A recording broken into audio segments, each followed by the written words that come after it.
So one way to test this, so this is a Speed Queen 40-pound washer. We got a bearing issue, is to push your hand right up at the top there and push up on the drum. Okay, let me switch hands.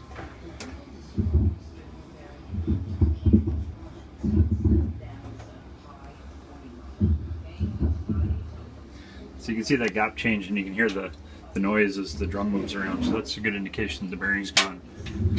That and just the noise you hear as it's spinning. So it may start out kind of quiet, and then as it gets worse on the high-speed spin, you'll hear a lot more noise. So we're going to get that changed out in the next couple of days and do a few other tune-ups on this machine. LaundromatHowTo.com.